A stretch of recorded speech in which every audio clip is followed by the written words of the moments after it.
Nah, ini ada keluarga dan juga teman-teman.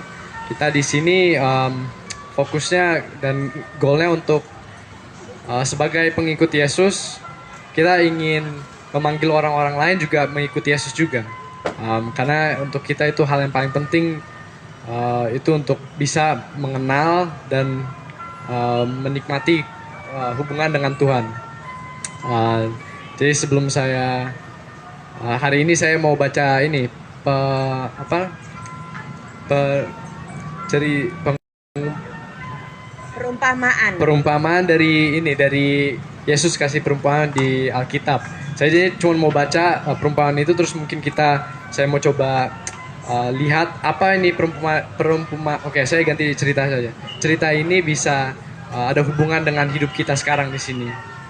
Cerita ini ada hubungan dengan gambaran hubungan kita dengan Allah. Jadi sebelum saya mulai uh, baca cerita ini, saya berdoa dulu ya. Tuhan, terima kasih atas kesempatan ini untuk saya bisa bicara ke teman-teman saya di sini. Tuhan, saya juga minta bantuan untuk kami semua, untuk saya yang berbicara supaya saya bisa jelas dan tidak nggak jelas, dan juga untuk orang-orang yang dengar supaya mereka bisa diberkati dan bukan cuma mendengar tapi mereka juga bisa keluar dari sini lebih serius dan lebih sungguh-sungguh ingin mengikutimu. Dalam nama Yesus, amin. Oke, jadi hari ini saya ambil dari Lukas 15 tentang perumpamaan tentang anak yang hilang. Jadi mungkin ada orang-orang sini yang sering ke gereja, pasti udah pernah dengar lah, mungkin sekolah minggu. Tapi saya mau bacakan lagi ya. Di Lukas 15 mulai dari ayat 11. Yesus berkata lagi, ada seorang mempunyai 2 anak laki-laki. Kata yang bungsu kepada ayahnya, "Bapa, berikanlah kepadaku bagian harta milik kita yang menjadi hakku." Lalu ayahnya membagi-bagikan harta kekayaan itu di antara mereka. Beberapa hari kemudian, anak bungsu itu menjual seluruh bagiannya itu lalu pergi ke negeri yang jauh. Di sana, ia memboroskan harta miliknya itu dengan hidup berfoya-foya. Setelah dihabiskannya semuanya, timbullah bencana kelaparan di dalam negeri itu, dan ia pun mulai melarat. Lalu ia pergi dan bekerja pada seorang majikan di negeri itu. Orang itu menyuruhnya ke ladang untuk menjaga babinya. Lalu ia ingin mengisi perutnya dengan ampas yang menjadi makanan babi itu, tetapi tidak seorang pun yang memberikannya kepadanya. Lalu ia menyadari keadaannya. Katanya, "Betapa banyaknya orang upahan bapakku yang berlimpah-limpah makanannya, tetapi aku di sini mati kelaparan. Aku akan bangkit dan pergi kepada bapakku dan berkata kepadanya, Bapa, aku telah berdosa terhadap sorga dan terhadap Bapa. Aku tidak layak lagi disebutkan anak Bapa. Jadikanlah aku sebagai salah seorang upahan Bapa." Maka bangkitlah dia dan pergi kepada bapaknya. Ketika ia masih jauh, ayahnya telah melihatnya. Lalu tergeraklah hatinya oleh belas kasihan. Akhirnya itu berlari mendapatkan dia, lalu merangkul dan mencium dia. Kata anak itu kepadanya, "Bapa, aku telah berdosa terhadap sorga dan terhadap Bapa. Aku tidak layak lagi disebut anak Bapa." Tetapi ayah itu berkata kepada hamba-hambanya, "Lekaslah bawa kemari jubah yang terbaik, pakaikanlah itu kepadanya dan kenakanlah cincin pada jarinya dan sepatu pada kakinya. Dan ambillah anak lembu tambun itu, sembelihlah dia, dan marilah kita makan dan bersuka cita. Sebab anakku ini telah mati dan menjadi hidup kembali. Ia telah hilang dan didapat kembali. Maka mulailah mereka bersukaria." Di sini saya lagi mau inti dari ceritanya yang saya mau teman-teman mengambil itu bahwa Allah itu kita lihat bahwa kalau kita mau punya hubungan dengan Allah, kita ada sesuatu yang kita harus meninggalkan. Kita nggak bisa ke Allah dan membawa hal-hal. Ada hal-hal yang tidak boleh membawa dengan Allah. Jadi banyak orang di sini, saya sering udah lama di Manado, banyak gereja, banyak orang yang rajin ke gereja, tapi kita lihat hati mereka, hidup mereka, apakah mereka benar-benar kenal Allah atau cuman secara kasarnya mungkin KTP-nya doang yang bilang Kristen. Jadi ini di cerita ini saya mau kita lihat bahwa pentingnya bahwa kalau kita mau ke Allah, kita harus meninggalkan banyak hal. Karena kita nggak bisa mendapatkan dosa dan Allah juga. Kita harus pilih satu. Jadi kita mulai dari atas dulu, dari bagian mulai ceritanya. Mulai ceritanya kita lihat bahwa ini ada bapak dan ada anak. Dan anak ini, kalau anak ini tinggal sama bapaknya, dia mempunyai semua hal yang dia butuhkan. Makanan ada, rumah ada, kasih sayang ada dari bapak. Semua ada di rumah bapak ini, anaknya itu semua dicukupi kebutuhannya. Tapi kalau di rumah bapak harus ikut peraturan bapak. Kalau saya dengan bapak saya, kalau saya tinggal di rumah bapak saya, ya saya nggak boleh cuman asal-asal saja. Saya harus ikut peraturan bapak saya karena ini rumah bapak saya. Tapi kalau saya ikut peraturan bapak saya boleh tinggal dengan bapak saya. Dan kalau saya tinggal dengan bapak saya dapat semua hal-hal yang milik bapak saya. Makanan, kalau bapak saya punya makanan, saya juga makan. Kalau punya rumah, punya tempat tidur, saya juga dapat. Jadi kita seperti itu. Kita diciptakan oleh Allah untuk bisa hidup dengan Allah. Allah bukan cuma menciptakan kita sebagai sebagai budak.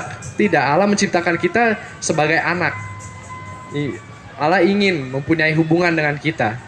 Tapi dalam hubungan ini ada peraturan-peraturannya. Kita harus tunduk kepada Allah.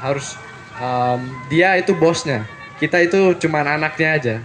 Dan itu kalau Allah baik, kalau Allah baik, bos saya itu Allah yang baik, itu lumayan lah. Hidup saya pasti bagus. Tapi kalau kita lihat di hidup kita masing-masing dan lihat sekitar kita, banyak orang yang hidupnya rusak. Ada banyak kekurangan, banyak sakit, banyak rasa hampa. Dan kita kalau lihat dari cerita ini, kita bisa lihat itu mereka hampa kenapa? Karena mereka telah meninggalkan Allah. Karena kalau kita ingat di cerita ini, anak ini mempunyai semuanya, tapi dia tidak mau satu hal, dia tidak mau hidup di dalam otoritas bapaknya. Jadi dia bilang ke bapaknya, Pak, kasih saya ini, harta saya, supaya saya bisa pergi jauh dari rumah kamu, dari rumah bapak. Saya tidak mau di rumah bapak, saya mau dapat harta bapak tanpa bapaknya. Bapak sih baik, kaya, banyak duit, tapi saya maunya duitnya aja, bukan bapaknya. Jadi dia minta bapaknya untuk kasih duit dan dia pergi jauh ke negeri lain, kata Alkitab, ke negeri lain, jadi sejauh mungkin dari bapak. Jadi itu seperti kita udah diciptakan oleh Tuhan, tapi apa yang kita lakukan? Kita udah diberi nafas, udah diberi beri dunia ini, udah diberi berkat. Banyak orang sini kalau saya tanya apakah kalian diberkati Tuhan, pasti semua bilang iya, diberkati Tuhan, keluarga, kerjaan. Tapi kalau saya tanya apakah kalian hidup di bawah otoritas Tuhan, apakah dia bosmu? Nah itu beda lagi mungkin, karena banyak orang yang masih hidup dalam dosa, masih ingin melakukan yang mereka ingin lakukan. Seperti ini contoh-contoh saja, nonton hal-hal yang tidak boleh di internet, seperti pornografi, atau minum-minum, atau mungkin suka gosip, suka marah-marah. Itu mungkin untuk kalau kita bosnya, kita boleh pilih hidup seperti apa. Tapi kalau kita bilang kita orang Kristen, artinya Allah itu bos kita. Dan Allah bilang itu semua tidak boleh. Jadi kita ada pilihan. Mau kita hidup di bawah otoritasnya Tuhan, atau kita hidup sendiri. Nah di cerita sini kita lihat bahwa anak ini pilih untuk hidup sendiri, untuk hidup mandiri. Dia pergi dan dia ini katanya, coba kita lihat. Lalu ia pergi dan beberapa hari kemudian anak bungsu itu menjual seluruh bagiannya itu, lalu pergi ke negeri yang jauh. Di sana ia memboroskan harta miliknya itu dengan hidup berfoya-foya. Maksudnya dia hidup semau-maunya. Dia itu bosnya diri sendiri. Setelah dihabiskannya semuanya itu, timbullah bencana kelaparan di dalam negeri itu, dan ia pun mulai melarat. Jadi sekarang kita lihat bahwa di cerita ini orang-orang yang tidak mau hidup di dalam bawah otoritasnya Tuhan, yang ingin hidup mandiri, pasti nanti ada kekacauan datang, ada kehancuran datang, kematian datang. Dan kita semua tahu kalau kita meninggal memberontak lawan Tuhan, kita akan masuk neraka, akan binasa. Jadi di sini kita lihat anak itu Karena dia sudah pergi dari rumah bapaknya, dia sudah hidup sendiri, dia sekarang udah dekat dengan kematian, udah mulai kelaparan. Dan bukan cuma kelaparan saja, dia sampai kerjanya itu kasih makan ke babi. Kasih makan babi, dia sampai ingin makan makanannya babi. Dan kalau kita tahu, kalau ada yang berternak dengan babi, kita tahu bahwa babi itu makannya kotor-kotor sekali. Jadi bukan cuma dia udah mau mati, tapi juga keadaannya sangat humiliation. Sangat direndahkan, sangat rusak. Gak ada orang yang iri keadaannya anak ini. Semua orang gak mau kayak dia. Udah mau mati, udah tinggal makan lumpur. Nah, itu dosa seperti itu. Dosa pertama-tama kita pikir, wah saya kalau bisa jadi otoritas sendiri, saya bisa mandiri, bisa lakukan semua hal, bisa minum-minum, boleh ngapain. Tapi kalau kita percaya Alkitab, kalau kita percaya janji-janji Allah, Allah berjanji bahwa semua orang yang ingin hidup sendiri, ingin hidup untuk dosa-dosa mereka, akan akhirnya binasa, akan direndahkan. Nah, kita ada dua pilihan. Kalau kita semua pasti pernah dosa. Tapi kita ada pilihan juga. Apakah kita mau tetap hidup di dalam dosa, tetap mau hidup berpisah dari Allah, atau kita mau sadar diri, terus nyadar ini bukan hidup sungguh-sungguh, ini hidup yang sekarat. Dan kita ambil keputusan untuk kembali ke Allah, ke Bapa kita. Jadi kalau di sini kita lihat bahwa anak ini dia sadar diri bahwa hidup dalam dosa itu ujung-ujungnya maut. Jadi apa yang dia lakukan? Dia bilang, coba kita lihat. Dia bilang, lalu ia menyadari keadaannya. Katanya, betapa banyaknya orang upahan Bapakku yang berlimpah-limpah makanannya, tetapi aku di sini mati kelaparan. Jadi orang ini sadar, dia ngaku bahwa Allah itu sungguh-sungguh Bapa yang baik. Dan sekarang kalau dia hidup tanpa Allah, dia hidupnya akan mati. Jadi kita semua ada pilihan, semua kita yang sudah berdosa. Kita ada pilihan untuk lari kembali ke Bapa kita, yaitu Allah. Seperti anak ini lari kepada Bapa kita. Tapi untuk kita kembali ke Bapa kita, caranya gimana?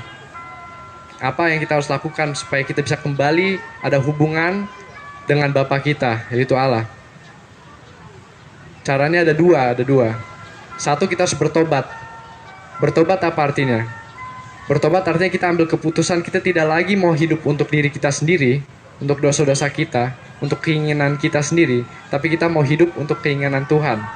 Dan caranya gimana? Kita harus tinggalkan dosa-dosa kita, seperti anak ini tinggalkan kandang babi dan semua kotoran-kotoran itu, dan dia pergi ke rumah Bapa. Seperti kita, habis tinggalkan dosa, kita lari ke Bapa, kita lari ke Tuhan. Kita tidak lagi lihat ke dosa kita lihat ke apa yang Allah mau. Dan habis itu kita harus percaya kepada Yesus. Percaya kepada Yesus karena Yesus itu